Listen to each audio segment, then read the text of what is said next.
Guys, आज मैं आ चुका हूँ आप लोगों के लिए एक बहुत ही नया वीडियो लेके। जैसा कि आप सबको पता है कि पूरे वर्ल्ड का सबसे बड़ा एआई समिट इंडिया में ऑर्गेनाइज हुआ है और इसके ऑर्गेनाइज होते ही इंडिया में मल्टीपल सिस्टम फेलियर सामने आ गए। पहले दिन ही एआई समिट में भारत मंडपम के अंदर ना ही वाईफाई काम कर रहा था। सेकेंड डे पे 30,000 लोगों को बाहर निकाल दिया गया बिना किसी रीजन के, और उसमें कई डेलीगेट्स भी थे।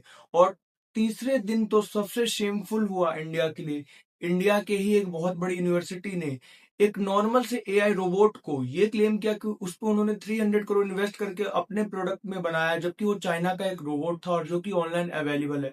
जिस इसको चाइना ने भी काफी क्रिटिसाइज किया और इसे इंटरनेट पे मजे लिए हैं, जो कि बहुत ही शेमफुल था इंडिया के लिए, मतलब सीरियसली। और बेइज्जती यही नहीं रुकी। इंडियन यूथ कांग्रेस के कई मेंबर एआई समिट में अपनी टी शर्ट उतार के आ गए, जो कि बहुत ही शेमफुल था। मैनेजमेंट फेलियर इस लेवल तक था कि सैम ऑल्टमैन को उनके ही राइवल के बगल में खड़ा दिया, जिससे वो ऑकवर्ड मूवमेंट हुआ।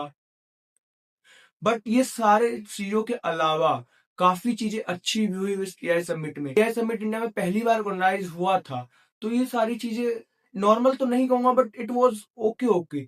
एआई समिट में पर्सनली गया था और वहां पे बहुत अच्छे अच्छे इनोवेशंस भी थे। जोहो का एक प्रोडक्ट मुझे बहुत ही पसंद आया, चैट जीपीटी वगैरह से बहुत एडवांस था, जिसपे अभी वो काम कर रहे हैं, आर&डी चल रहा है उस पर। एआई ना सिर्फ हमारे काम करने में हमारी हेल्प करेगा, बल्कि उस टास्क को परफॉर्म भी करेगा। वो अब हमारे जो भी डे टू डे टास्क है उसको अपने आप परफॉर्म करेगा ऑन रेगुलर बेसिस, जो कि बहुत ही अच्छा था। और सिर्फ जोहो ही नहीं, इंडिया के कई सारे टेक कंपनीज बहुत ही अच्छे अच्छे इनोवेशंस पे काम कर रही हैं। इससे ये तो पता चल रहा है कि फ्यूचर सिर्फ एआई में है, क्योंकि जिस हिसाब से एआई इवॉल्व हो रहा है और जिस हिसाब से लोग एआई में इन्वेस्ट कर रहे हैं, एआई आने वाले कमिंग 50 ईयर में बिल्कुल वर्ल्ड को इवॉल्व कर देगी और एक अलग ही डायरेक्शन में ले जाएगी। And thank you for watching this video. Like, share and subscribe.